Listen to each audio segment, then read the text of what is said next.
ஒரே நிமிஷம் நான் வந்துடுறேன். டேய் எங்கடா போற? அண்ணே இருண்ணே வந்துடுறேன். ஒரு சின்ன வேலை வந்துடுறேன். ஏண்டா இந்த 2 நாள்ல நான் எத்தனை அடி வாங்கியிருப்பேன்? இதுல ஒண்ணாவது நீ வாங்கணும். மூஞ்ச மட்டும் அடிச்சது நீதானடா. அதுக்கு தான் இந்த அடி. யார் மேல கை வைக்கிற? வயசுல பெரியவராச்சேன்னு பாக்குறேன். மேல கை வைக்கிற மாதிரி வச்சிடாதீங்க. அவ்வளவுதான் சொல். அப்புறம் உங்க ஆளுங்க என்ன கடத்திட்டு போன காரு வெளியே தான் நிக்குது. அத நான் எடுத்துட்டு போறேன் மாம்ஸ். ஏய் இங்க வா. நான் பாக்குறேன். கார்லாம் நல்லா தான் இருக்கு. எங்களுக்கு வண்டி எல்லாம் ஓட்ட தெரியும். நாங்க ஒண்ணு உங்கள மாதிரி யாரையும் போய் ஏத்தலாம் மாட்டோம். காரை நாங்களே வச்சு போன பின்னாடியே ஓனர் உன்ன அனுப்புனாரா? நாங்க ஒண்ணும் அவங்கள மாதிரி இல்லன்னு போய் சொல்லு. எங்களுக்கு கிரிமினல் மாதிரி பிளான் எல்லாம் பண்ண தெரியாதுன்னு போய் சொல்லு. என்ன லுக்கு? போடா. இவ வர வர என் பொண்டாட்டியாவே மாறிக்கிட்டு இருக்காடா பல்லவோ.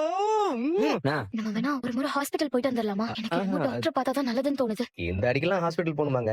அப்படி இல்லங்க, எதுக்கும் ஒரு முறை காட்டிட்டு வந்துடலாமே. பரவாயில்லங்க. தூங்கி எந்திரிச்சா எல்லாமே சரியா போயிடும். என்ன சாரிங்க. அட என்னங்க நீங்க சாரி எல்லாம் சொல்லி போய் தூங்குங்க. தப்புண்ணா.